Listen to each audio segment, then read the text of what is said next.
Everyone, welcome back to my YouTube channel digital Kashmaila. I hope and pray कि आप सब लोग जहां कहीं भी होंगे खैरियत से होंगे।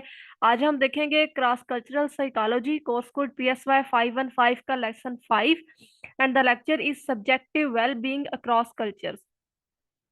इस लेक्चर में हम वेल बीइंग के बारे में स्टडी करेंगे। वेल बीइंग मीन्स के हैप्पीनेस, ठीक है, कि किस तरह से डिफरेंट कल्चर्स में वेल बीइंग मैटर करती है।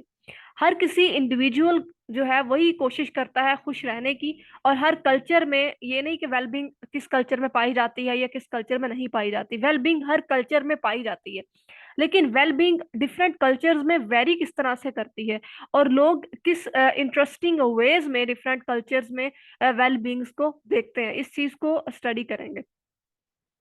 सबसे पहले बात हो रही है इंडिविजुअल्स की।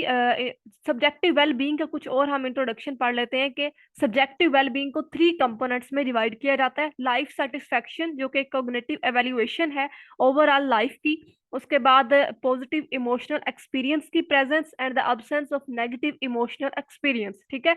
जब आपकी लाइफ में जो इमोशनल एक्सपीरियंसेस हैं वो पॉजिटिव होंगे तभी आपकी लाइफ में हैप्पीनेस आएगी, ठीक है। अगर वो नेगेटिव होंगे तो हैप्पीनेस नहीं होगी, जिसकी वजह से नेगेटिव इमोशनल एक्सपीरियंस की अब्सेंस होना जरूरी है।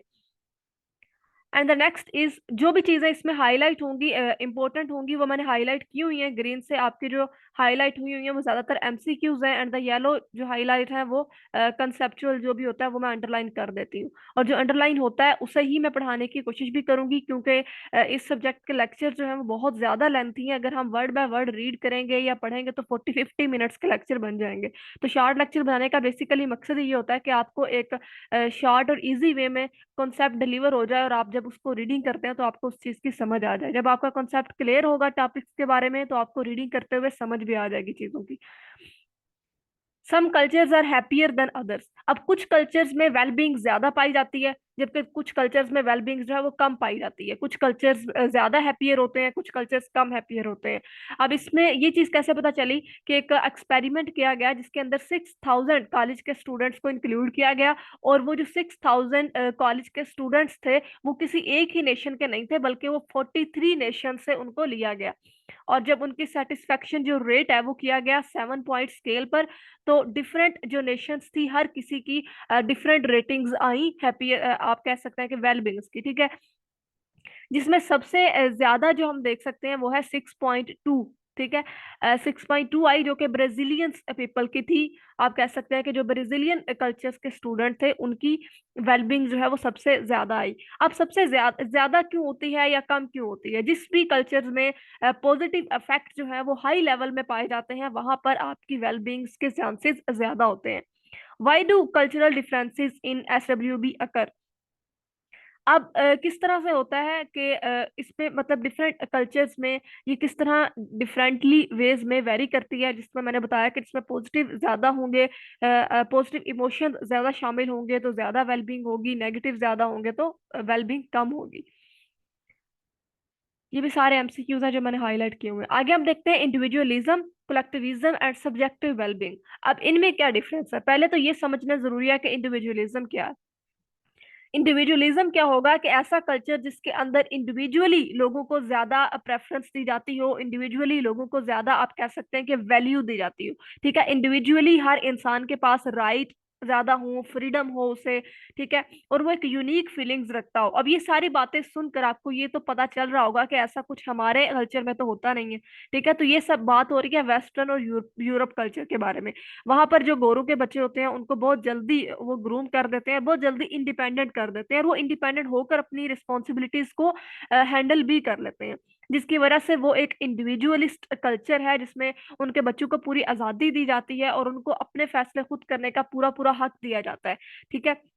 जबकि जो हमारा कल्चर है वो कलेक्टिविज्म कल्चर है, जिसके अंदर इतनी जल्दी बच्चों को इंडिपेंडेंट नहीं किया जाता। बच्चे ज्यादा टाइम तक अपने पेरेंट्स पर डिपेंड रहते हैं, और उसके बाद जो भी उनके फ्रीडम उनको उतनी नहीं मिलती जितनी कि वेस्टर्न में बच्चों को दी जाती है। और हर चीज के ये नहीं कि फ्रीडम ज्यादा ठीक है या आप कह सकते हैं कि डिपेंडेंट रहना ठीक नहीं है। हर चीज के अपने फायदे भी होते हैं और नुकसान भी होते हैं, ठीक है। और हर कल्चर में हर चीज जो है वो डिफरेंट ही पाई जाती है। वो हम आगे आगे पढ़ेंगे कि किस तरह से लाइफस्टाइल चेंज होता है, हर कल्चर का खाना पीना चेंज होता है, फूड चेंज होती है।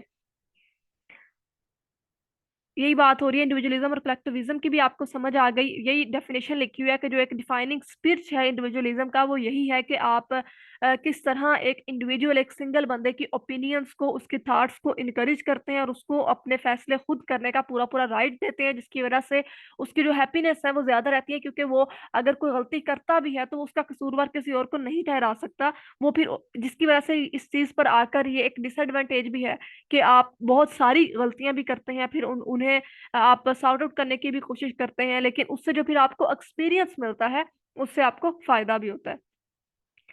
Correlates of happiness, correlates of happiness के डिफरेंट कल्चर्स में अगर हम इसको हैप्पीनेस को कोरिलेट कर कर देखें तो हमें ये पता चलता है कि हैप्पीनेस हर कल्चर में हैप्पीनेस का एक डिफरेंट लेवल है। ठीक है, और हैप्पीनेस डिफरेंट तरीके से वेरी करती है ऑन द डिफरेंट कल्चर्स में। यहाँ पे भी एक रिसर्च बताई हुई है सेल्फ एस्टीम के बारे में।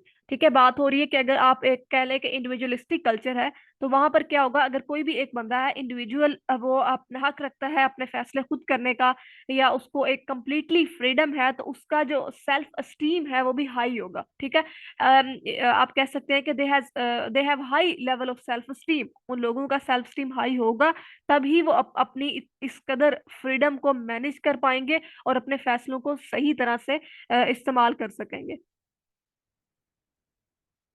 ये भी एमसीक्यूज हाईलाइट हुए में, बेसिकली ये कुछ ना कुछ आप कह लें कि नाम है साइकोलॉजिस्ट, साइकियाट्रिस्ट, साइंटिस्ट के, और उनके आगे काम लिखे हुए हैं कि किस तरह उन्होंने कौन सी रिसर्च की, तो ये एमसीक्यूज में आ सकता है। Judgement of life satisfaction, different जो हमारे कल्चर्स हैं, हमने देखा कि एक लाइफ सेटिस्फेक्शन, एक हैप्पीनेस, एक वेल बीइंग जो है वो कल्चर्स में वेरी करती है, डिफरेंट होती है। ठीक है, इसी तरह से हम ये भी देखते हैं कि हर कल्चर की ये कोशिश होती है, हर कल्चर के लोगों की ये कोशिश होती है कि वो अपनी जिंदगी की लाइफ सेटिस्फेक्शन को जज करते रहें। ठीक है, अपनी जिंदगी के बारे में कि क्या चीज उन्हें कितनी, किस तरह से हैप्पीनेस मिल रही है, किस तरह से नहीं मिल रही है, उनका क्या लाइफ स्टाइल है, और डिफरेंट किस्म की जो कॉग्निटिव एफर्ट्स होती हैं वो हर कल्चर्स में हो रही होती हैं वक्त के साथ साथ। थ्योरेटिकली एक person might think of all relevant life domains. ठीक है, मतलब हर कोई इंसान अपनी लाइफ, जो रेलिवेंट लाइफ डोमेन्स होती हैं उनके बारे में सोचता रहता है और हर एक डोमेन को फिगर आउट करने की कोशिश करता है।